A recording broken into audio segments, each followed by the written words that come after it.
Racing isn't easy, but experiencing it is. iRacing puts you in the driver's seat with the industry's leading sim racing game.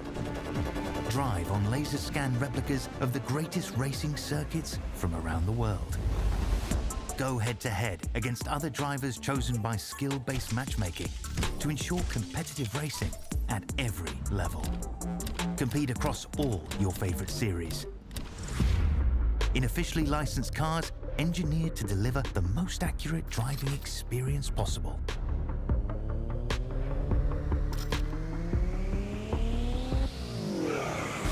Join a race or host your own with players from across the globe. Race against the computer or in a league with friends. Feel the thrill behind the wheel. Visit iRacing.com.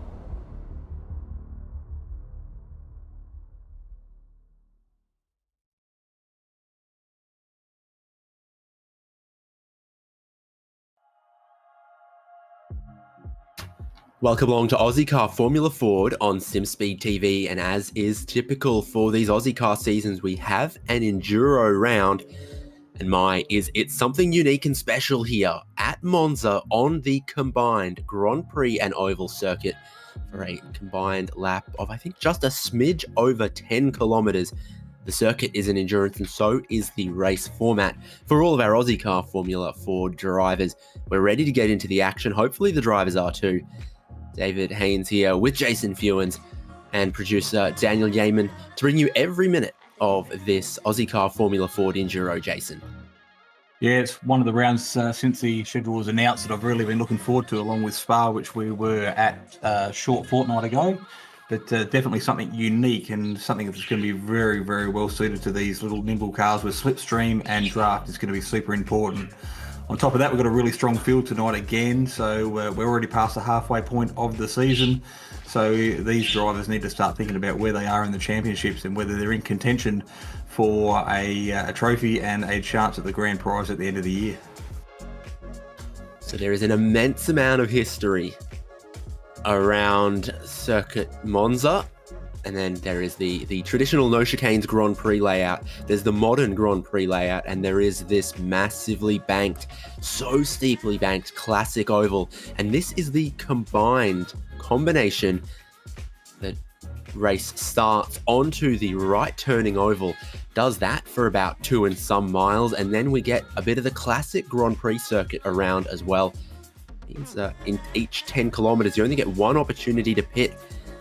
That maybe locks some of the strategy in the pit stops into some particularly small windows there. We'll see exactly how all of that plays out, but it is the full gamut of the history and everything that's a racing surface around Monza for 10 kilometers in a clockwise direction. It's qualifying just now, and it is the 50-minute enduro race compared to the usual 20-minute sprint races that often happen, with multiple of them in a round for the Ozicar Formula Ford Series. And then looking at an 11-lap fuel tank there. So potentially able to stop from about lap 4 through to about lap 11. Yeah, so it's going to be very, very critical for a lot of these drivers to work out their strategy, who they're going to be driving around, particularly who they're going to use as a draft partner, because that's going to be really important. You don't want to come out of your pit sequence and find yourself with no one to work with, because that could just make or break your entire race once we get to the end of our 15-lap stint. But yeah, tonight's going to be pretty exciting. Very, very fast-flowing track, and I expect the drivers going to have their race face on, and this is something they've been looking forward to since round one. It's an absolutely massive run at full throttle from that start of the lap all the way around the banking and then all the way down the pit straight on the Grand Prix side as well. And as we hit round 4 of 6 in this championship, we are starting to come towards that crunch point. This is the championship. Jamie Stovall leading by 2 points. He's taken the lead from Ewan Baker, I think, last round there. Not far behind either. James Chastanoff, who continues to just bank decent results. Brody Shepherd, Jacob Wallmeyer, Tom Freer, Nathan Norman, Ben Miles, Sean Doyle, and Caleb Dawson completing our top 10 in this season of Ozicar Formula Ford. And we are ready to go to the grid. 50-minute endurance race for Formula Ford at the Monza combined Oval and Grand Prix circuit. And the starting order will be thusly. It is those championship rivals on the front row. Ewan Baker from Jamie Stovall. Peep the lap times. 3 minutes 13 around this circuit in these cars. And that is with a lot of it at full throttle too. Huge average speed, but a hugely long lap. Behind that, on the second row for this start will be Adrian Duke and Tom Freer. And then the row behind them has Brodie Shepherd and Adam Briggs. Stuart Vaughan and Joshua Horton are back there, 7th and 8th, and the top 10's completed by James Chastanoff and Ben Miles. So, Jason, we have our championship competitors inside of the top 10 on the grid. Yeah, albeit some of them buried a little bit further back there. We've got to Tony Baker and Brady Baldwin. So Brady, part of the SSR crew there, starting out of 14th. So he's a little bit further back than he would probably like. Teammates Warren Henry and Ira Felberg off row number 8 there, side by side. So they got drafting partners. Nathan Norman, who's in contention inside the top 5 with John Merritt. So John hasn't been part of this series for a while, so he's making a return appearance tonight with Nathan Verney and Dennis Hancock making up 19 and 20 on the grid. Getting towards the back now, Dyson Freeman and John Snell. Looks like they haven't actually set a time tonight, so they're just planning on keeping their nose clean, and hopefully things will pan out and they can have a nice clean car, clean run, and find themselves at the pointy end of the field. And I'm just quickly doing those sums in my head. If it's a 10-minute qualifying session and the pole sitter is 3 minutes 13, you don't have long to mess around in the qualifying session to get out there and try to do a lap. You don't have to be a little late to the opening of the pit exit to miss out on one of your flying laps. And if you've only got one flying lap, a track like this, track limits pretty severe on the Grand Prix circuit, it must be said. You just can't trust Grand Prix drivers to behave themselves. Because it's an Enduro, because it's this version, we get a rolling start for these Formula Fords. The pace car pulls in and the pole sitter Ewan Baker pulls away on the driver's right-hand side of what's now a divided pit straight. It will then be no lift of the throttle for about a minute and a half as they work their way around. Historic. You can see the pace car looks awfully big with these train of little Formula Ford sitting behind them. But, compare the Porsche to something else, and it's a little car in its own right. But you can just get a real idea of how close these drivers are sitting to the ground. And that could play effect with the bumpy curves through the oval part of the circuit. So some of these cars could find themselves getting a little bit thrown around.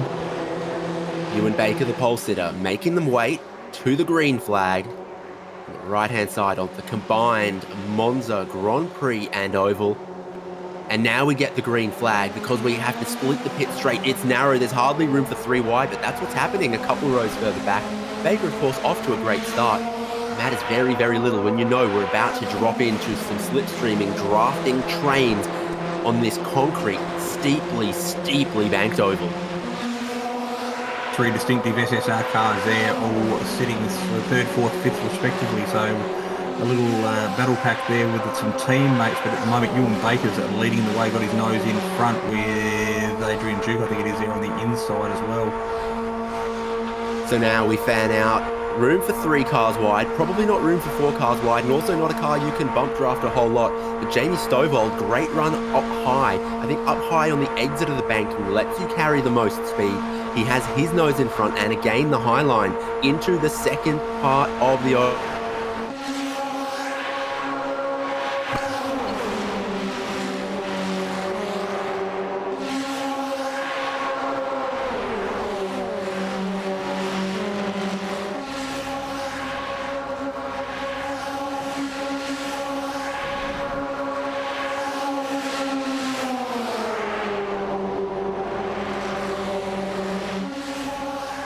Yeah, so it looks like they're panning out 4 or 5 wide as they make their way down the straight at the moment.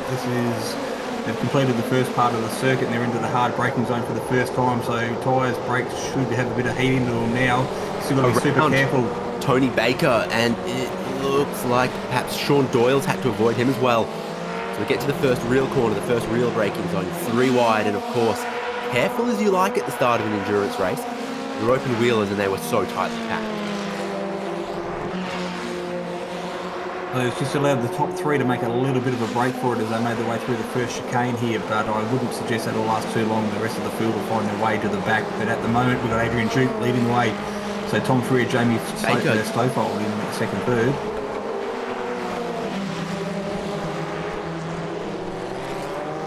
So that's Warmeyer making his way back onto the track after having an off-track excursion out in the kitty litter on the left-hand side. So at the moment, going to be a pretty lonely little race for Jacob at the moment, unless he can get things back on track, which he's doing the exact opposite here. So might have some significant steering damage as he makes his way through Lesmo's 1 and 2. Not the opening lap he would have planned on having.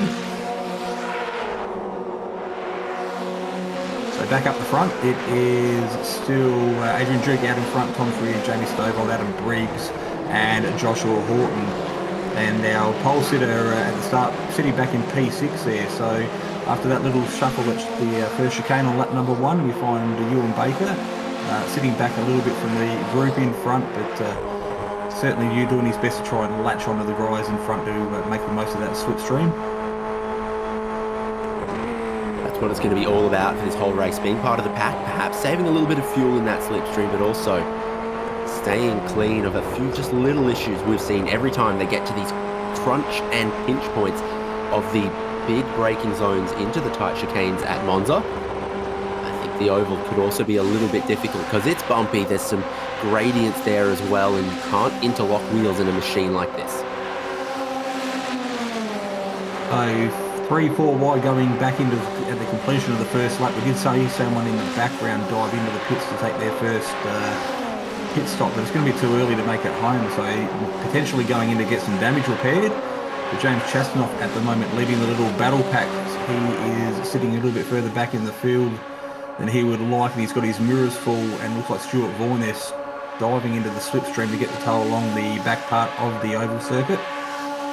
We're starting to see a lot of teammates group up as we go here as well, so it's happening up front here with Briggs, Tom Freer and Jamie Stovall not giving Adrian Duke anything for free. Free coffees there. But also a little bit further back, I think we saw some teammates starting to come together. This is Duke's view. It is a bit of a pinch on the exit of that classic oval on this combined circuit. You can see he's just speedo there in the draft in excess of 220 kilometres an hour. So the little Formula Ford is screaming as he makes his way down what is normally the main straight of this circuit. Before we get into the heavy braking zone, everyone falls back into single file. So it is the two SSR cars leading the way as they make their way through without too much drama. But there is plenty of drama. The pack behind through the first chicane. Ewan Baker, second in the championship, 2 points away from the lead, got squeezed as they were 3 wide on the way in. He was meat in a very unpleasant sandwich. Might have a bit of damage here. A few other cars shortcutted. A few other cars might have spun around there as well. So big for Ewan Baker in his battle against Jamie Stovall, who is inside of that leading pack. We'll try and get hold of an Ozicar.net replay and see exactly what happened. So you can see Ewan Baker there being the meat in the sandwich. Unfortunately, just nowhere to go. Stuart Vaughan caught up on Brady Baldwin by the looks of things, and James Chastanoff facing the wrong way as well. Well, yeah, that takes some unsticking. And eventually they did manage to get their ducks in a row. This is some of the teammates I was talking about. I think Ben Miles and Nathan Norman here together were part of that pack, have managed to break free of it, and they can work together, perhaps, 1-2-1-2 slingshot in that really big full throttle section from the exit of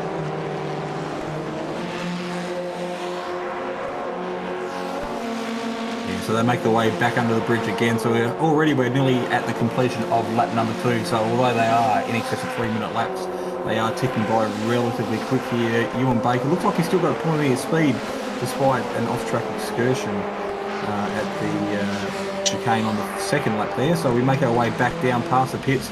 The circuit, as you can see, really sort of pinches up and narrows up. Last time we come through, it was a 4-car battle, and now it looks like Josh Horton in that green distinctive livery at the back has joined the battle and wants a piece of the action. So Adrian Duke just having a bit of technical issues there as he leads his way around the bank section, but he's got a barrage or a swarm of SS cars in his mirrors. This is big for Joshua Horton to be able to join this leading group. Norman and Miles are going to work to try to do likewise. Still a chance to catch up a couple of seconds when we get to the pit stops as well. If you can't catch the pack but you can save more fuel than them, you do stand a chance, but being part of a pack will help you save fuel.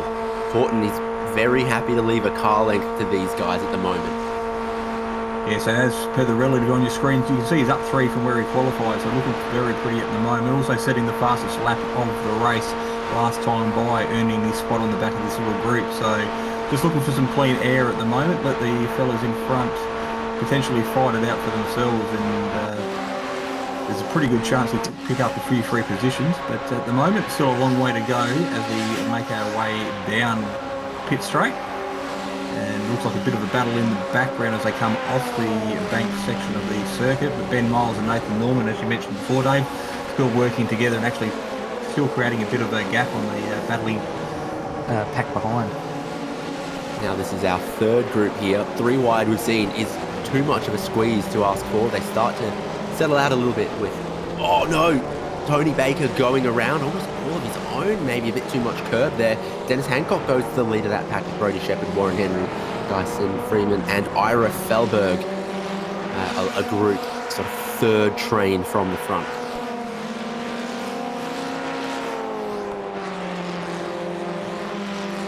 So the Pulse Tuning Chuka Toyota, I think it is, livery there, very distinctive on track, and he's got his hands full. We have a look at the Ozicar.net replay again. This is Tony Baker making his way through the chicane. Looks like the back end just steps out and gets a bit of a helping hand right on the point of change of direction. So it doesn't look like it was heavy contact. I wouldn't expect a lot of damage, but losing some track positions and time to the leaders nonetheless. Yeah, I don't think I saw any. So back with the two teammates here at the moment. This might be Ben Miles and Nathan Norman again, I think, still working their way down through what is potentially one of the fastest parts of the track before they're hard on the brakes for their sequence of left-hand right corners. Getting towards the end of the lap, but working very well together, no doubt in each other's ears and communicating very well. Just trying to pull a gap on those cars behind and doing it pretty successfully by the looks of things too.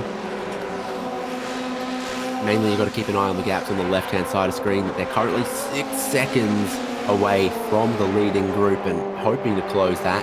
About 2 seconds on Brody Shepherd, Dennis Hancock, Warren Henry behind. I think those cars could catch and swallow up Ben Miles and Nathan Norman, especially when you look at, here's a little run that Dennis Hancock gets. So he pulls out, then Warren Henry follows that, getting a slipstream and a slingshot past the car that's already been slingshotted. And you've got the better part of 4 kilometers of front straight and banked oval to carry all of those extra just 1 or 2 kilometers an hour. You get a lot of time over that kind of distance.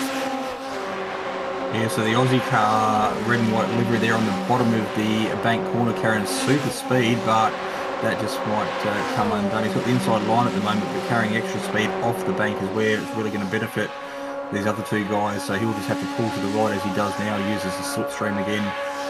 But looks like the guys in the background again just sort of dropping back a little bit. So we're now on lap 4 of the 15-lap race, and already we're seeing a few little battle packs fan out from one another. But still, it's Ben Miles and Nathan Norman in front of this group here, just doing what they need to at the moment, just to ensure they bank a heap of points. And as we come off the oval again, it's still SSR leading the way as we come down past the grandstand on the main straight. Adrian Duke and Josh Horton sitting comfortably in 5th. Horton's got a reel in it for. Yeah, so Horton hard on the brakes again into the chicane, change of direction. He's looking pretty comfortable here in 5th and doesn't really want to be a part of the battling pack up in front. You see him just again keeping that car's gap to the group in front, giving a little bit of breathing room in case some contact's made and a heap of smoke is thrown up in the air, and you can have some time to react. That appears to be the strategy at the moment for 5th place. Ben Miles and Nathan Norman have gotten half a second on these leaders. So the teamwork is making just a little bit of the dream work back there, and it is critically, I guess, keeping them away from the 3 drivers behind. We talked about why they've got a chance at great speed.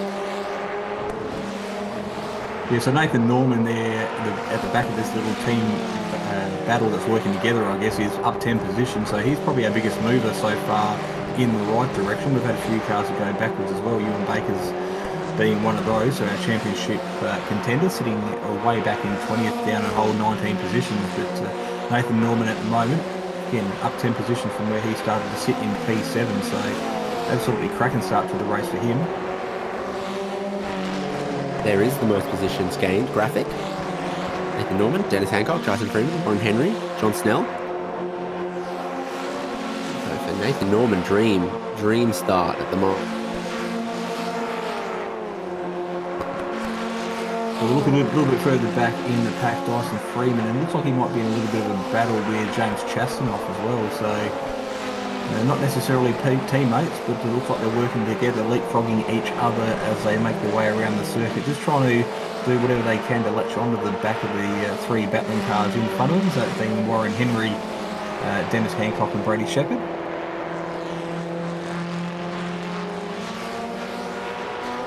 Car 23, John Snell on your screen, he's up 5 positions from his starting position as well. So again, make our way past the start-finish line to complete yet another lap, and we're back into the banked section of the circuit. So this is where the drivers are really going to be foot to the floor and wanting to utilise as much draft benefit as they can. So going side by side is probably not ideal, and that's given Warren Henry in the background a little bit of a chance just to get some unaided speed.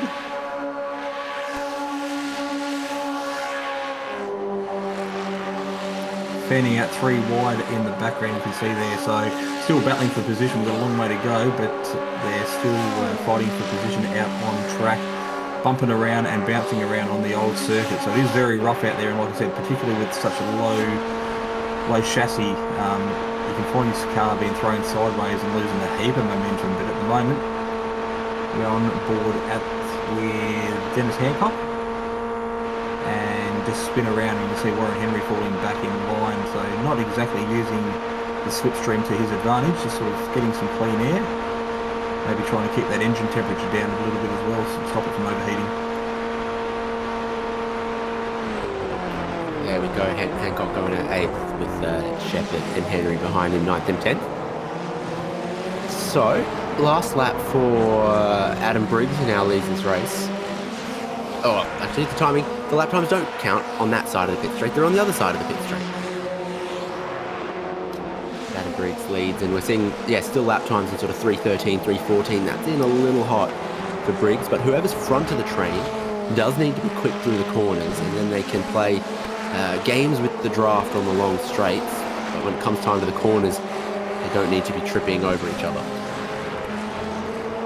So Jamie Stoffel using that to his advantage, the fact that his teammate's out in front punching that hole in the air. So Stoffel setting the fastest lap of the race, taking away from Horton that last time by.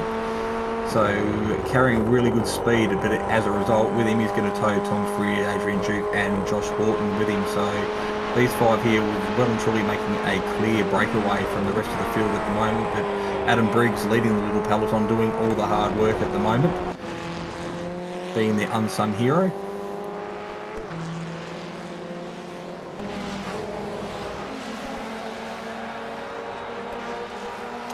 Top 4 in the background, Miles and Norman together. And then Dennis Hancock at the moment is 2.7 seconds behind Nathan Norman. Normally, your rule of thumb, 1 second for the draft for the slipstream. These cars, on the banking, I reckon 1.5. You just might get a good enough sniff that you could close down a gap like that. So they need to work towards that in 7th, 8th and 9th. But they're never quite going to match the same level of teamwork as 2 drivers probably on the radio to each other, and they're definitely wearing the same livery. So again, side by side through the bank section, neither of them wanting to sacrifice any of the speed that they've gained. So is to see Ben Miles then on the low line, Nathan Norman looking for extra speed on the high line as they kick off the bank onto the flat section at the back of the pit complex. Up in the front of the race, though, it looks like we have lost potentially one of the SSR cars in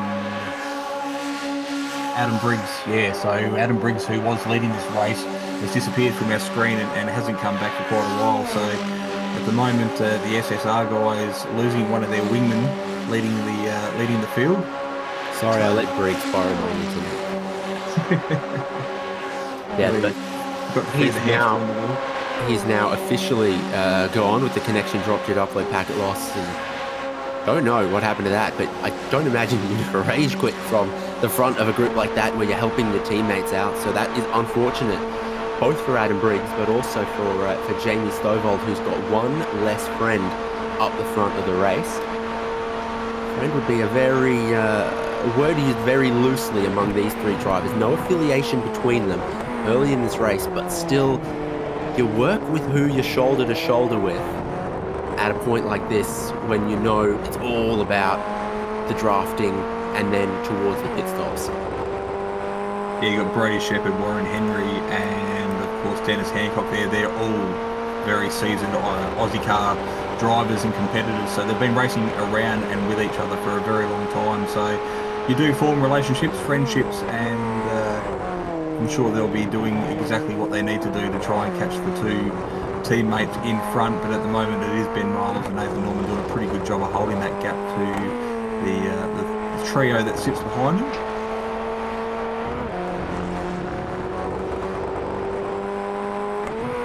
So we're looking at the back of Warren Henry, I believe, at the moment, as he's making his way down through Lesmer 2 at the moment. So a little bit of a gap now back to Dennis Hancock. Looks like it's out to about 0.6 of a second. So Hancock definitely still getting some slipstream benefit, but not as much as he potentially might.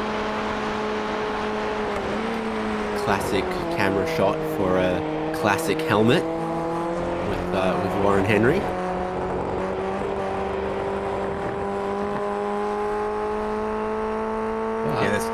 I think Nathan Norman and Ben Miles are still just within vision, but tantalisingly too close for this group at the moment.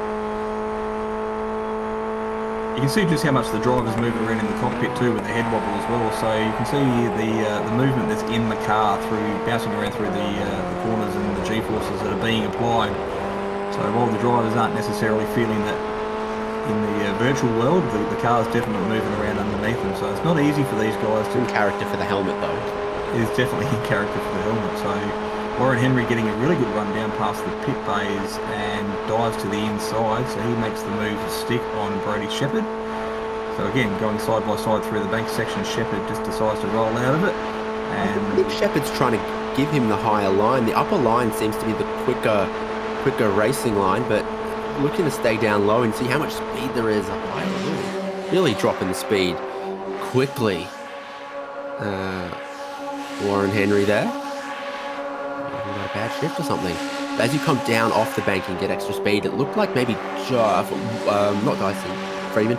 Jacob Warmeyer might have got a bit of the arm curve back there. 3 wide with this group in their pursuit, but up high was Jacob Warmeyer through the ovals turns 1 and 2. Scraped a little bit of the guardrail on the high side.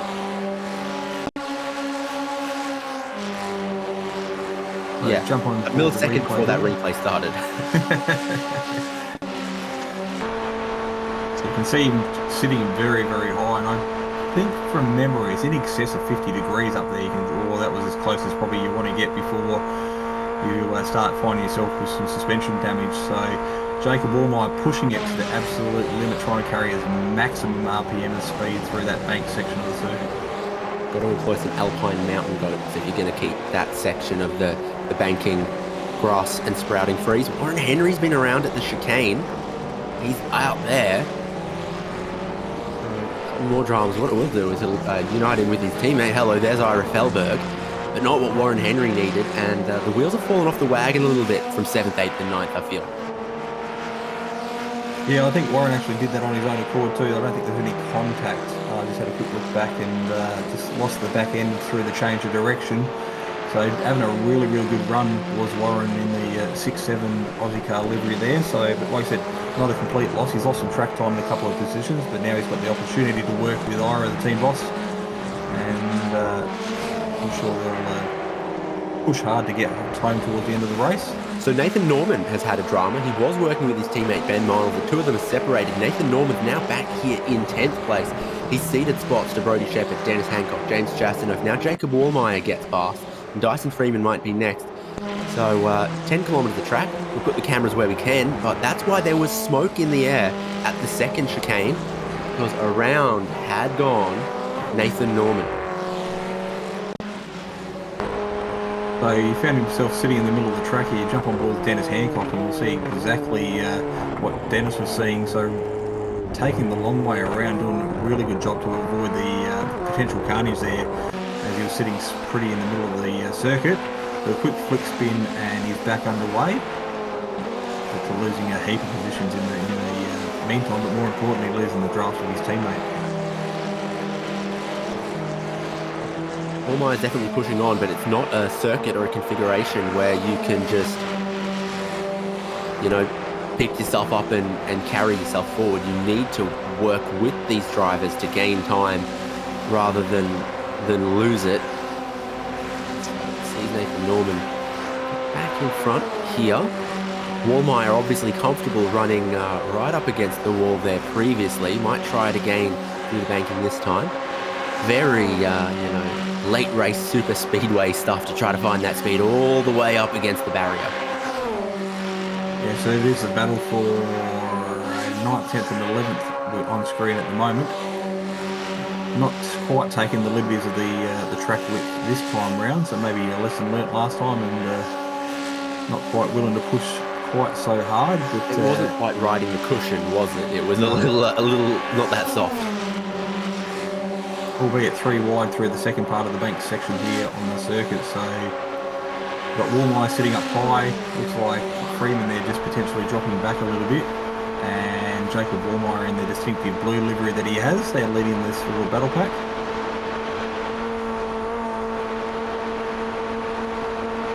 So twice per lap they get to go past the fans on the pit straight here. Backing out of it a little bit there was Dyson Freeman perhaps. That group on the left-hand side does end up going through on Nathan Norman.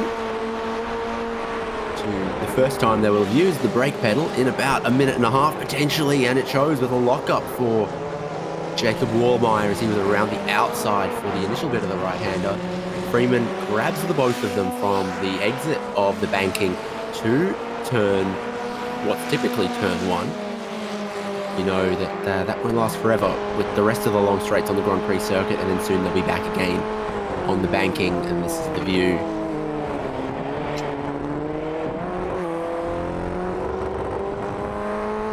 So on board with Dennis Hancock in the foreground, James Chastanoff making the way through Lesmo 1 at the moment. So Hancock sitting pretty at the moment, letting Chastanoff do all the work. So just letting the Bender Alliance driver push a hole in the air and tow him around at the moment. Doing a pretty good job just staying within draft distance as they make their way around through the back part of the circuit. Dyson Freeman has been around, so I said he gained those 2 spots. He might not hold them for long. It wasn't because of the draft. It was potentially a mistake at the Lesmos.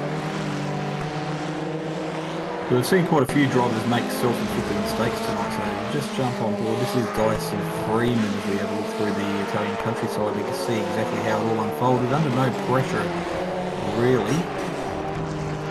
Does kiss the arm code with the nose of his car and decides to reverse back into the gravel to get out of the way to get back under speed again. So I think a kiss like that's just how they greet each other here in Italy. But Ira Thalberg also struggling, and I think there's something to be said about the tall gear ratios you've got to run for the banking. The downshifts and some of the other stuff, it looks a little clunky with the extra space between the ratios. Yeah, and Tony Baker doing a great job of impersonating the spin that he had, I think, on lap number 2. So putting on a show for the crowd down at the first chicane, getting plenty of TV time and air publicity, but for all the wrong reasons.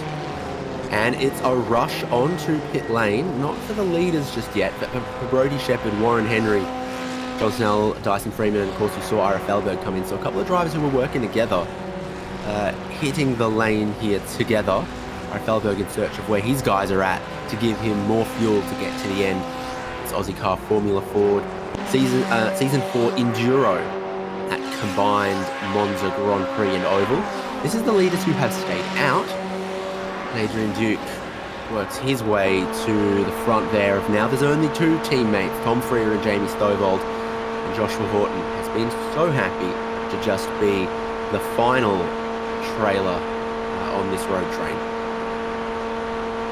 Yeah, Adrian Duke's taking the fastest lap of the race while we were watching a few of the battle packs a little bit further deeper into the field. So while he hasn't necessarily got any teammates to work with, he has obviously used the slipstream advantage of potentially one of the SSR cars there to bank the fastest lap of the race. And at the moment he's got that gap out to 0.7 of a second. So he's got his head down and trying to make a break for it. But any hard work he does is all it is potentially doing is cooking the tyres and the brakes, because with the slipstream, this little battle pack behind don't have to work too hard to find their way to the tailpipe of him again. Looking a little bit skatey through the change of direction through the chicane.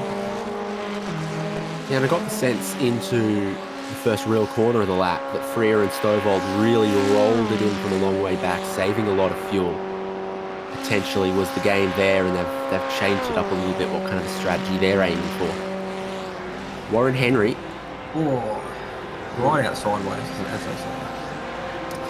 He's second at the moment of cars that have stopped and we think will get to the end. Sean Doyle pitted too early to be able to fit enough fuel to do it. He's unfortunately going to have to make a second stop. Brody Shepherd in 12th, 24 seconds of fuel. Warren Henry going for about 26, and then Dyson Freeman and Ira Felberg going for pretty similar. You can see the last lap pit stops. It had to be after lap 4 if you were going to make it to the end, according to the fuel calculations. See if that's true, but it's definitely a guide that Sean Doyle on lap 2 too early, but everyone that we've just seen stop lap 9 or even lap 8 are in for an opportunity. I'm sure a lot of these drivers out there at the moment will be really wishing, praying for a safety car opportunity, but of course I don't think that's even an option here in Ozicar. I'm not sure whether we've got a safety car driver lined up to do anything like that, so it would potentially create a compact everybody back up again and create a heap of drama and exciting viewing on TV. But at the moment, they've got to do it the hard way and work their butts off to try and catch the car in front rather than have it handed to them on a platter. So from the lead, Adrian Duke pits, but Stovald and Freer have managed to save enough fuel together. They're going to go one more while everyone else is in the pit lane. That's their goal, to separate themselves from their hanger-ons of Adrian Duke and Joshua Horton. Is run long in this race and try to save together. Very quick stop from Joshua Horton. I wonder if he's maybe underfilled that car a little bit because of how much he saved in the first stage of this race. If he has no slipstream in the next half, the next section, he might not have enough fuel, but he emerges ahead of Adrian Duke, ahead of Sean Doyle, who still needs another stop, and ahead of Ben Miles as well. So we were talking about sort of 24 or 25 seconds of fuel for a lot of cars. It looks like Josh Horton has only gone 18. And it's not only a little bit of an outlier, it's a very sharp outlier to how much fuel everyone else seems to think they need. Yeah, with the potential draft, because he has sat back from the battling or the leading pack, sitting back in P5, so really saving a lot of fuel probably compared to the guys that were out in front that were swapping and tripping over each other and leading this. So potentially giving him some false numbers to work with as far as his pit stop strategy goes. So we'll have to keep a close eye on that, particularly as the laps die down, and see whether he's got enough to make it home and greet the checkered flag. Could be a stroke of genius, but I'm thinking of just seeing what the other drivers are doing as far as their pit times go. It could come back and bite him before the race is out. Brody Shepherd catches Ben Miles, who's on his outlap, slingshots past him. Of course, like two magnets, once you get them close, they become very, very difficult to separate. So they're side by side. Drivers left-hand side of the pit straight, heading for the first chicane. Miles, no teammate anymore after his teammate spun out. Some slots in behind. Brodie Shepherd. I got a hypothetical for you, Jason. If you're, Joshua Horton, you're saving all this fuel, you've probably saved enough to be able to do that extra lap that Freer and Stovall are doing, surely. So would you make your choice to go with Duke or go with the teammates Freer and Stovall and run it one more lap further around? Right. I'm putting to you that I think if he'd saved enough fuel that 18 seconds is now enough, I wouldn't have stopped that lap. I would have considered running one longer. Yeah, definitely. That in hindsight is probably the way to go. But you've really got to make some of these decisions on the cuff and on the fly with a split moment. You see the cars in front peel off, and you're either going to go, well, now's the time I go, or I try and push on for one more lap. So you see the two SSR guys following each other into the pits, doing a pretty good job to make sure they don't rear-end each other and take out some damage. So we'll see how these guys go as far as pit time stops in their bay. Colours to the flag. Do you have a guess? Too early to tell. I reckon 20 seconds for each. So just a tiny bit more than Horton, but they have been working together. They can maybe calculate how much they'll need for 5 more laps. Here is Joshua Horton. 22.2. Okay, around what we've always called the Parabolica, now officially Curva Alboreto. Why couldn't you have just called it Alboreto's Parabolica? I don't know. That's me. So we got 21 seconds from Tom Freer, 23 from Jamie Stovall. Here's Freer just out of the lane. Horton is at mega speed, goes down the low side of the banking, shoots through back into the race lead. Can Freer get up to speed quick enough to stay with Joshua Horton? And he potentially forms a bridge in the slipstream between race leader Joshua Horton and here's Adrian Duke. Meanwhile, Jamie Stovall back in 4th, 3 seconds behind Duke and out of the slipstream there. This is a very exciting final stage of the race here with 16 minutes left. Well, if I was Horton and I was potentially underfueled, I wouldn't be trying to lead this race at the moment. I'd be sitting back where I was in P4 or 5, let the other guys do all the battling and just sit back and wait for an opportunity. So Tom Freer has given a very nice gift here to Adrian Duke, who gets to leapfrog by him, begin closing in Joshua Horton for the race lead as well. Side by side, second and third, as they're going to exit the classic banking and onto the pit straight. There's first, second, third, and fourth, all within your picture. Joshua Horton potentially got to save a lot of fuel here. Tom Freer, what can he do to help out his championship leading teammate if he wants to? Maybe not a night where he has to do too much because Ewan Baker's had further problems and he's out of this race.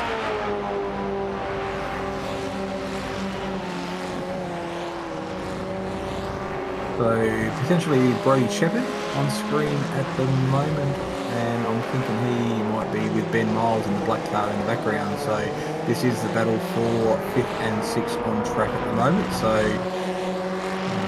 these guys were separated by a bit more than that before the pit stop sequence, but now they've found each other on track, and at least they've got somebody to work with and somebody to draft with.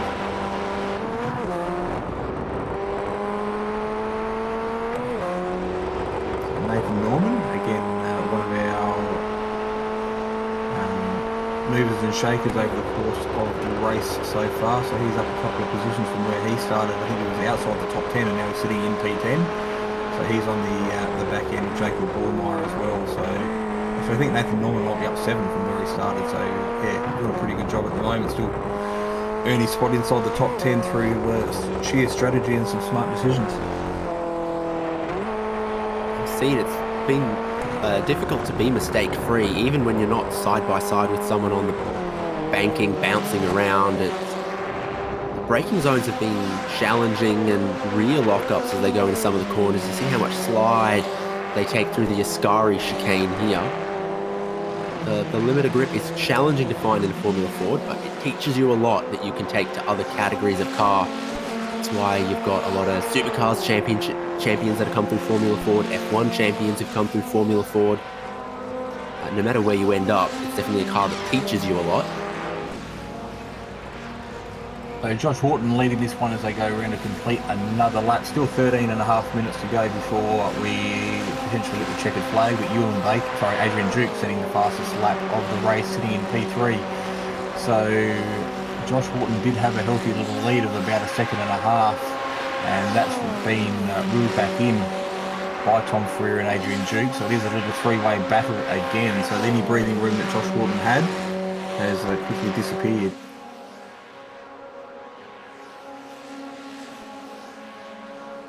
What it has done, you can see Jamie Stovall there off the back of this little group. So when he came out of the pits, he was 3 seconds behind the car in front, which was Adrian Duke. So a lap later, he's lost another second and a half to that again. So unfortunately for Jamie, who's our championship leader going into this round, it's going to be a pretty lonely little race for him at the moment, because he will simply just go back with nobody to battle with, nobody to work with, to try and catch this trio up the front.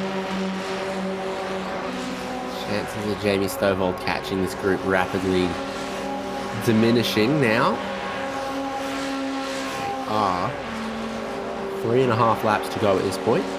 The graphic at the beginning of the broadcast did say 15 laps or 50 minutes, and we are tracking towards 15 laps. There's a great side-by-side shot. So you've got one car one side of the divider, one car the other, looking like a WRC super special stage or something inside of a stadium, but it's Warren Henry, who would rather not be the 3 kilometres of Monza's classic banked oval behind the race leaders after the dramas that he has had.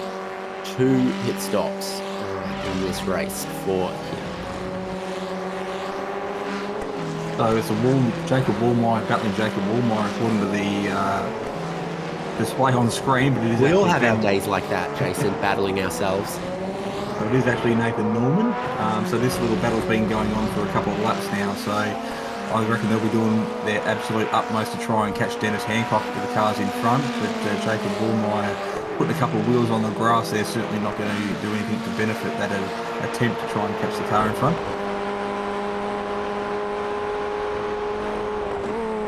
It's just a little lift from Nathan Norman, realising I'm not going to get close enough to really have a move. If I do, it'll do nothing. I just want to be close on the exit here. A chance of catching lonely Dennis Hancock, and then not a chance of being caught by Stuart Vaughan 15 seconds behind him. So that's the name of the game at this point.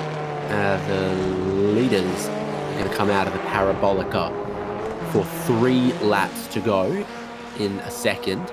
3 very big, very historical laps at Monza combined, though. 30 kilometres of racing still to go. Yeah, plenty of time for these drivers to make a mistake, as we've seen a couple of, or quite a few of the drivers make unforced errors so far tonight. So nobody's immune from a little lapse of concentration and a little bit of judgment. But so far these drivers have done a pretty stellar job out in front for not putting a foot wrong. Last thing we want to do is put the commentators' curse and put a mecha on them. But at the moment we are on board with Josh Horton looking back at Tom Freer. Tom carrying plenty of mid-corner speed as he makes his way through the bank. I wouldn't be surprised if he looks for the high line option, but at the moment just sitting in the draft, letting Josh Horton lead the way and punch the hole in the air. Down low at the yellow line, 204 kilometres an hour, but as it straightens out, he starts to pick up a little bit more, and so do the drivers behind him. Horton's going low. Is he going to roll out of the throttle, or does he genuinely think he can break the slipstream? Because I don't think any amount of weaving will set you free. He rolls out of the throttle. He's really given it up, but Tom Freer won't take it. So Adrian Duke goes to the high line. The Powered by Coffee car wants to take the race lead. Then drops into second. It's getting oh so interesting. And to talk about the fuel once again for Joshua Horton as he goes high and rolls out of the throttle. 18 seconds of fuel for Joshua Horton. The next shortest stop was Tom Freer's 21.4. So whatever anyone else has got, Joshua Horton is at least 3 seconds short of that. And here comes Jamie Stovall. The other two don't have the fuel to keep the pace up. They've dropped back. And what seemed like an uncatchable gap, Jamie Stovall has done to get to the tail of Tom Freer, Joshua Horton and Adrian Duke, who all have realised after the pit stop, less drafting opportunities, less slipstreaming, less fuel savings, that they might be in a tiny bit of trouble. Yeah, so Jamie actually took, was about 2 seconds more fuel than his teammate Tom Freer, so that's why he was off the back of this little battle pack to start with. So he might have enough in his reserve tank he knows he's got enough to get home. But last time, as we were making our way back off the bank section there, the little bit of cat and mouse was happening, and the drivers were sort of sitting around that 205 to 207 kilometre an hour range, whereas earlier in the race they were exceeding 225, 226. So plenty of mind games and, like I said, cat and mouse being played up the front of the field, and that's just allowed Jamie Stovall to get a sniff, get a draft opportunity, and get back involved in this battle for the lead. In the game of cat and mouse, the mouse needs to be lucky every day, and the cat only needs to be lucky once. Adrian Duke, Tom Ferry, and Joshua Horton were the mice. Jamie Stovall's looking like the cat. He's got the most fuel on board, most able to push hard to the end of this endurance race, and now he starts to get the mega power that is the slipstream in the draft, in the combination of Formula Ford and Monza combined Grand Prix and Oval. So much time at full throttle in a car that already really favours the slipstream and having a little bit of a draft. Big roll out of the throttle on the way into the Parabolica from everyone in the top three, and Jamie Stovall caught like 8/10 just by not needing to fuel save into the braking zone there, and he is on them, and it is heating up after the pit stops on our way into the final 2 laps of round 4 Ozicar Formula Ford for this season. Here's Jamie Stovall for 4th, 3rd to 2nd side by side with his teammate, and soon able to run up the banking into the slipstream of race leader Adrian Duke. He doesn't even need to get up into that slipstream. He can just run down low on the low line. Throttle absolutely pinned, and from 5-6 seconds back after the pit stops, Jamie Stovall has his nose in front. Maybe a thought of the championship. Yeah, well, Jamie's a very accomplished and very fast racer in his own right, but if I was in his shoes, I'd be quite happy to sit at the back of this pack and let these guys potentially punch the hole in the air, use up all their fuel, because at the moment, if he's leading, all he's going to do is will give them the benefit of the draft and give them a chance to make it through to the checkered flag. So obviously he wants to work with his teammate where he can, but as a result he's giving Adrian Duke and Josh Horton a free ride and a free tow as well. So at the moment those guys are using that draft benefit to not necessarily lose any top end speed, but 3 wide a little bit further back in the pack. This is Hancock, Wallmeyer and Nathan Norman in there potentially as well. Jacob Wallmeyer, he seems to love that high line. I think his creed is, can you take me higher? And it works for him as you carry speed off the banking. And he's got to make a couple of big decisions, a couple of big lane changes, but you can't move too late, as Nathan Norman gets a good run now and might just swallow him up. For those that picked up on it, that was absolutely shocking. But nonetheless, we're back to the racing and making the way. Contact's made, and 1, 2, 3 cars are all involved, and as Hancock and Wallmeyer hooked onto each other. So Hancock lost it in a way that I think we've seen others do, like Warren Henry, for example. Where it's like they just can't get the car to go in first gear there, and they have a little bit of a check up there. So this highlights just how easy it can happen. There wasn't under any real threat. They're getting towards the back end of the race, and you can just see the wheel work there trying to catch the slide. And I wonder if the tyres get cold running on the banking as long as you do. Yeah, well, most of the spins, I guess, have probably been happening at this corner after the double banking section. So it's a philosophy or a train of thought that definitely could be a contention as to why we're seeing so many spins at that particular part of the circuit. So when you've got road course geometry and you're doing road course speeds on an oval, you're not loading the tyres up on the oval like you would if you're a super speedway package right up against the limit of grip with all the downforce trimmed out sort of thing. So I think they don't fully load those tyres on the oval. They maybe do cool down a little bit. We're about to start the final combined lap of Monza Oval and Grand Prix with Jamie Stovall leading the way. He has no qualms keeping his boot all the way to the firewall with 3 cars behind him who might have calculated a little short on the fuel drop. Do they have anything left, any savings, any way they can fight Jamie Stovall, who seems to have it all in his bank account for one more lap? Yeah, so Tom Freer makes the move as playing the goose to Jamie Stovall's Maverick, being the wingman at the moment, making their way off the bank. So SSR sitting 1-2, Adrian Duke in third, and we are on board with Josh Horton sitting another 3/10 behind. So there's that speed, 230 plus k's an hour. So you can just see how much they were rolling off the throttle a little bit earlier, only a couple of laps ago. But we have got the white flag, and it is all on now. So these drivers going for broke, and championship points up for grabs. Boy, with Joshua Horton, the driver in the most perilous situation with regards to the fuel strategy on the final lap here. Probably mountains and mountains to save. He needs to be aware that it's 7 seconds behind him for 5th place. Adrian Duke needs to be aware that the door's going to close, and do you know what? That's a late move, and Adrian Duke does not like it. I don't like it. If the door's open, you can't close it that late. Yeah, Adrian doing a really, really good job there to actually hit the brakes and roll out of that, because that looked like it was potential carnage, and that would have just played right into the hands of Jamie Stovall, who now sits in P3. But yeah, half a minute ago, Stovall was leading this race. At the moment, he has comfortably dropped back to P3. But yeah, this looks like it could be fuel issues. He's got a whole Grand Prix lap to go, and he can't even coast out of it 300 meters before the corners. He is all out, and there go positions. Brody Shepherd goes through. Chastanov's going to go through. Almost all of them are going to get in. There's no way that car gets to the end of it. It's coughing and spluttering and basically dry with 5 kilometers to go. You have to get a jerry can out and make it to the servo. Chastanov's back there. And Adrian Duke, he might also have had to consider his fuel situation and let Tom Freer and Jamie Stovall go, because Freer now leads at the moment with Stovall in the slipstream, and Duke is losing time. He's 30 kilometers an hour down, and he realizes now how much he has to save.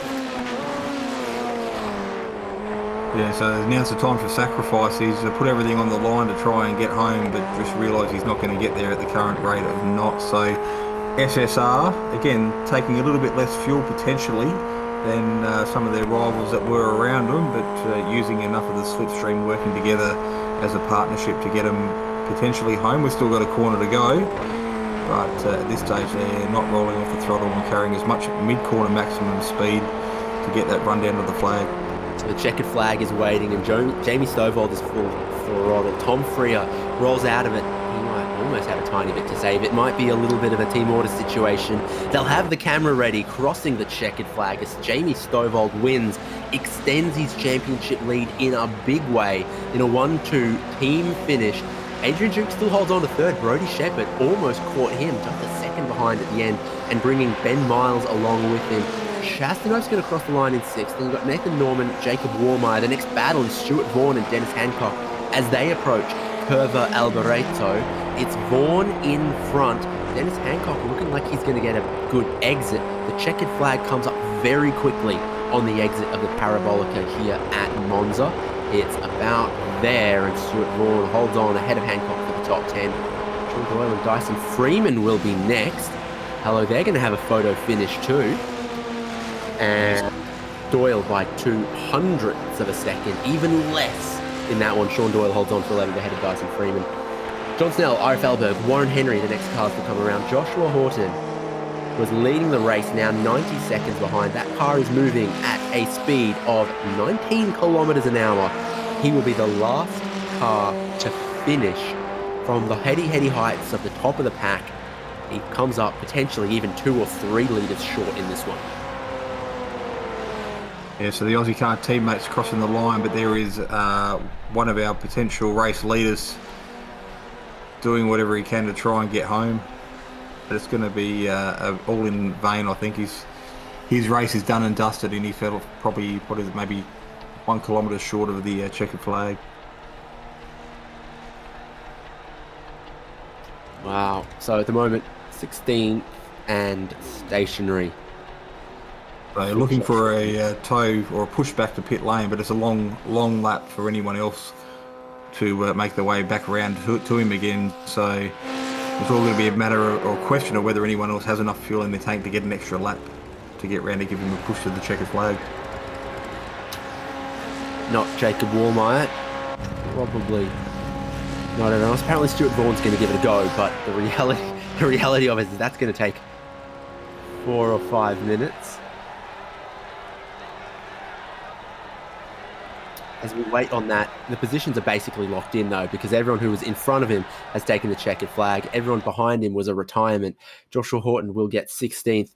Whether his nose passes the checkered flag or not, Jamie Stovall, well, he had teammates. He had those Mavericks and those Geese. But it was the decision to take just a little bit more fuel than others that paid off, knowing fuel burn was going to be higher in the second phase of the race than the extremely draft-heavy opening stanza.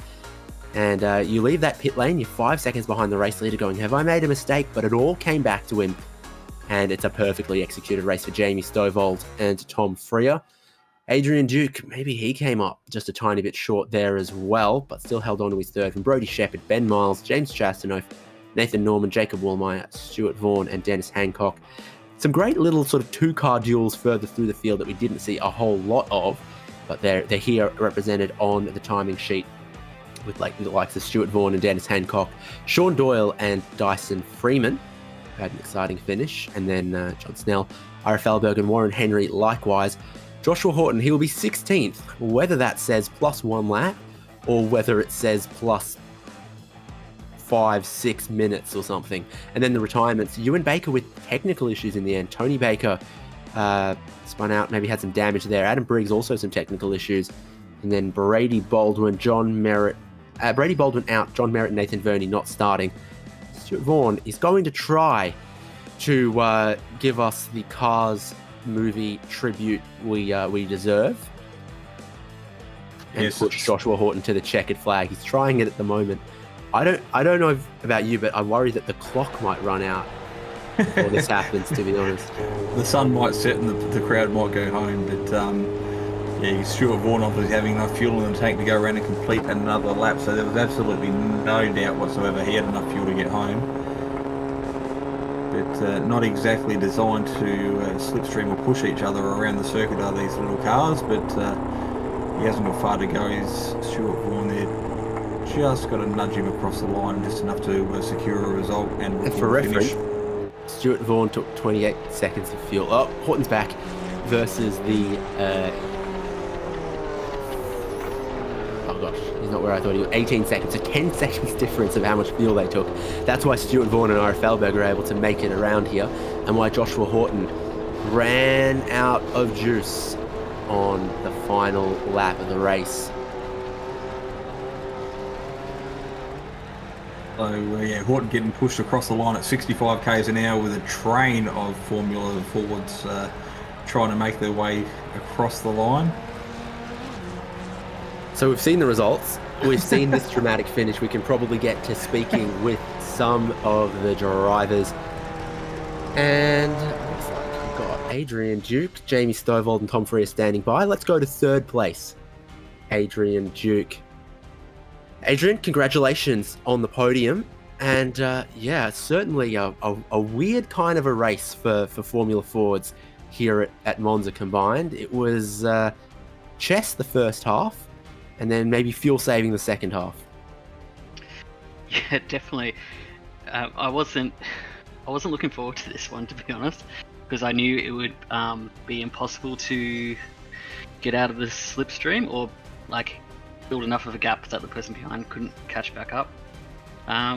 Which was the case, and I did have to do a lot of fuel saving right at the end, and I think the other drivers around me did too, because I feel like we were playing a game of chicken for a bit to see who could drive the slowest, which is it's a unique experience. It was a fun race. I didn't expect to be this high, so happy to be here. I think I saw the leaders, Stuart Vaughan and Ewan Baker, who I was expecting to be the leaders. They must have dropped off first lap, I think. Had a good time.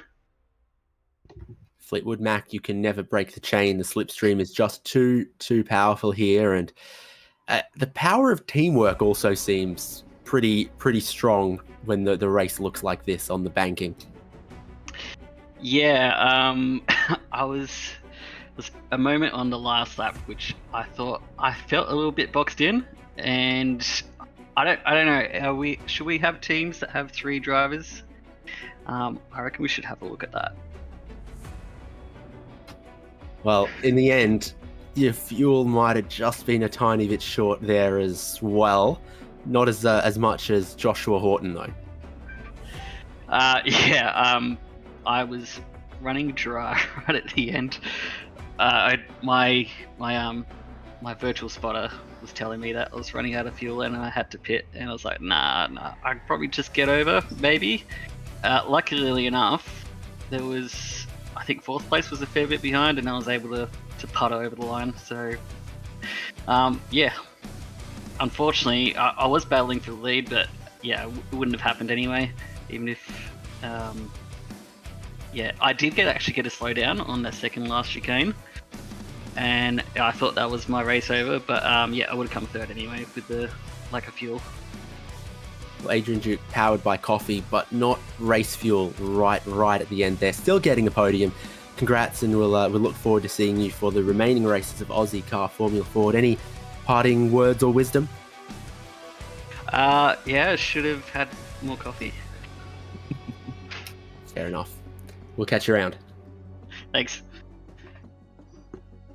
So that was our 3rd place getter tonight in our one and only race for the evening. Adrian Duke, pretty proud to find himself on the podium, but another contender for the championship, and securing 2nd place tonight after qualifying in 4th and moving himself up to a podium position. We welcome to the commentary box Tom Freer. Cheers, mate. So, exciting race from your perspective, I guess. There was stages there where you had plenty of teammates around you, and then of course you lost Adam Briggs there with about 11 laps to go. So one of your wingmen fell off the face of the earth, but you still had Jamie there to work with, and it looks like that potential draft and fuel saving that you did early in the race paid off and paid dividend towards the end. Yeah, well, allegedly you shouldn't have 3 drivers in a team, so pretty interesting comment I thought before, but yeah, we worked pretty well together. It was unfortunate for Adam. He had a lot of pace, and to be honest, he was actually enjoying the race, so to see him drop out was a little bit unfortunate, but Jamie and I were still able to work together. We sort of focused a lot on making sure we weren't burning up the fuel. We actually took a little bit too much in the pit stop, which was a little bit frustrating. We probably could have dumped another litre out of the car, but in the end I don't think it would have made too much of a difference. But it's obviously a good night for Jamie's championship as well. Yeah, well, it was a talking point here in the commentary box because Horton took significantly less fuel than both yourself and Jamie, but then yourself and Jamie took less fuel than others around you as well. So the draft and the fuel saving that was as a result of you top 5 working together, potentially pulling a gap on the group behind, you could just see how much fuel or how much ground, I guess, you made during that pit stop sequence. Yeah, it wasn't too bad, considering we obviously took a little bit too much. We were surprised to come out where we did. Josh obviously had mega pace, and he was very smart at the start of that race. He's just sort of hung around the back of the top 5 and did a little bit of saving. But to be honest, I was surprised when he came out and was a second and a half up the road. I actually thought our night was over, but obviously he was a little bit short on fuel. So obviously it didn't work out for him. That obviously explains why he sort of rolled out of it at the end. But I think as well, no one wanted to lead that race coming into the last sort of 3-4 laps. So it sort of worked out good for us in the end, because when he lifted, I just chose to roll out completely, and it brought Jamie back into the mix, which obviously, worked well for the both of us. Yeah, absolutely, because Jamie, when he came out of the pit sequence, he was about 4 seconds behind you guys, and we did make the comment that he might have been out of the running for a podium position, but a bit of cat and mouse and some fun and games were happening with the 3 leaders out in front, and like you said, that just allowed Jamie to keep his foot to the floor and found himself back in amongst the battle, and obviously ended up where he did at the end of the race due to some strategy and some a bit of good luck. Yeah, definitely. I think that was the goal I knew tonight. Jamie was in a good position points wise, so I knew I was going to work with him and try and give him the best opportunity to have a good night. But yeah, when when Josh rolled out, I probably could have passed him and probably could have been safe because he probably had to save a lot of fuel there considering where he ran out. But yeah, obviously the goal was bring Jamie back in, create a whole new race. And you're right, there was a lot of fun and games towards the end, but that's all racing.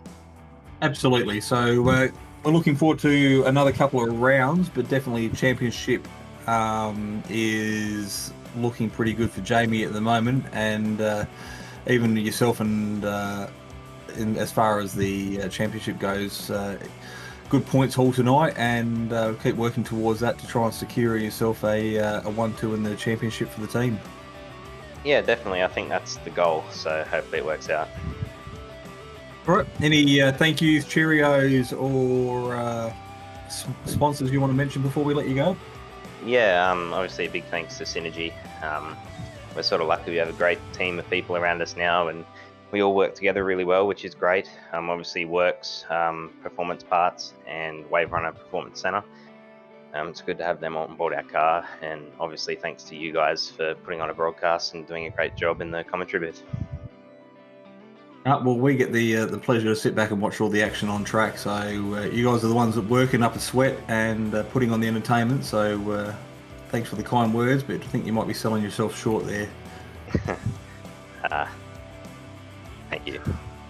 All right, so Tom Freer up 2 positions to secure himself a very handy points haul and second on the podium tonight. And David, I think you might have our race winner with you. Yep, we can get Jamie Stovold, and yeah, wow, what a race for you. I mean, we like to track what's going on with the lead, we like to track some of the battles, but I think end of the pit cycle, the leader with inverted commas might have been 6, 7, almost 10 seconds up the road from you. Yeah, I decided to play it safe and take an extra litre of fuel, which I didn't think was going to hold me in pits for another like 5 seconds, but it did. Thankfully, they were either saving fuel or, have a great teammate who can sort of help out a little bit with getting me to catch back up. But yeah, once there, it looked like they'd sort of run out of fuel anyway. But yeah, it was a lot of strategy in this one. Because I like to flex my iRacing knowledge. There's a couple of cars where it simulates it being refueled from 20-litre jugs, and you've got to know that more than a certain amount, it pauses before it gives you that last little splash. But it turned out to be handy fuel to have right at the end there, as you caught a couple of drivers who needed to save a lot more when they didn't have the powerful pack draft of the early phase. Yeah, it was nice to be able to sort of gun it at the end. I thought even the people behind were going to potentially catch up. When I came out of pits, they were like 9 seconds back, but there was a few of them in a bunch, so I thought they were just going to slingshot each other. But I managed to catch up to the other people, which was good. Teamwork makes the dream work. You were still, 2 cars up front after you unfortunately lost Adam Briggs. Yeah, in a race like this especially, it's very good to have a teammate as good as Tom helping you out. We sort of go into these races as we do with any race, being part of a team, that we're going to sort of work together where we can and help each other out. Especially at a track like this, you sort of have to have a game plan going into it. A lot of people have signed up here with teammates, so I think if we best utilize that, then is what it is. It's good to have good teammates. Yeah, precisely. So your pit strategy there, taking it very conservatively, making sure you're not going to run short or run out, is that influenced by thoughts of the championship and knowing where you and Baker and some of the others were at that point? Absolutely, yeah. Unfortunately, it's a bit of a habit where I sort of have a panic going into pit lane, going, if I run out of fuel, it's not going to be very good, so I'll just add like 1 extra litre. It should be fine. It nearly wasn't fine today, but with your informed knowledge of the fueling jug, I will now know that for next time. The other ones I can think of that have got that is the Kia, and there's a few others, but typically it's cars that would never have an in-race pit stop, so they're not like simulated for a fueling or anything like that. But yeah, 2 cars on the podium completing the 1-2 there. surely a great result to take away from the most historic configuration of Monza possible. Yeah, good to sort of increase the championship lead a little bit here. Yeah, a 1-2 for the team is amazing. Unfortunately, with Adam dropping out, he would have definitely been in for a shot for the win as well, so that's a bit unfortunate. But yeah, really stoked to see how good the team's doing, and it's a lot of fun racing on them. 2 rounds to go. Jerez in 2 weeks for the 2-race format. Season finale at Brands Hatch on the Indy circuit with the 3-race format. This is a little bit of a change of pace for the Enduro. You'll be right back into the sprint racing to see this one out. Yeah, I think I like the sprint racing more. You get kind of some more strategy in between the 2 races. If something sort of happens in the first, you've always got the second one to bounce back on. The possibility of rain at Brands Hatch, as I was mentioning in the Discord, is going to be quite interesting. Having that pop in potentially in the last round could really shake the game up a little bit, but yeah, really exciting. These cars are really fun. It's an amazing series so far, so really enjoying it. Looking forward to the next 2 rounds. Perfect. We'll broadcast them all. We'll see you there, and best of luck. Perfect. Thank you very much, guys. Well, Jason Fewens, definitely a little bit of a change of pace to this Enduro on a very draft-heavy circuit. We go to some more technical, shorter circuits and shorter races to see it out in a more typical Formula Ford style. Yeah, we've had Spa, and now we've been here at Monza. So it's really a complete change up for the run home for the end of the season.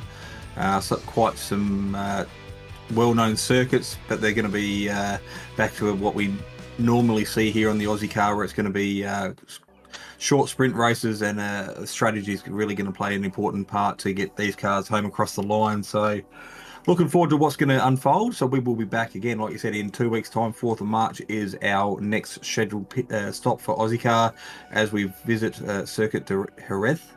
But again, a circuit that's going to be very well suited for a lot of these cars, and no doubt is going to provide some great on-track action. Looks like Jerez's got the same medical copters as Barber Motorsports Park, so we look forward to seeing you there. It will be all here on Simspeed TV from 8 p.m. 4th of March. And of course, a big thank you goes to the Ozicar supporters as well. Sim Racing League's Locked On Lads podcast, Prestige Trophy Badge and Engraving, who put together the trophies that the Ozicar drivers so dearly love to display next to their sim rigs, and to anyone who'll listen, I'm sure, and in support of the No Social Hate campaign as well. Myself, David Haynes, here with Jason Fewens, Daniel Yeaman on the production. Thank you for joining us at Monza. We'll see you going forward for the next 2 rounds of Ozicar Formula Ford Championship. Racing isn't easy, but experiencing it is.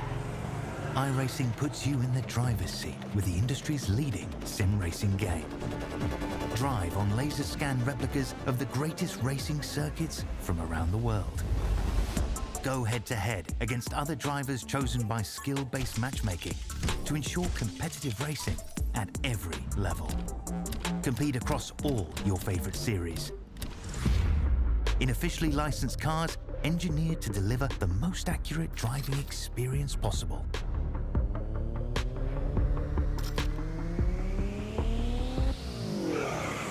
Join a race or host your own with players from across the globe. Race against the computer or in a league with friends. Feel the thrill behind the wheel. Visit iRacing.com.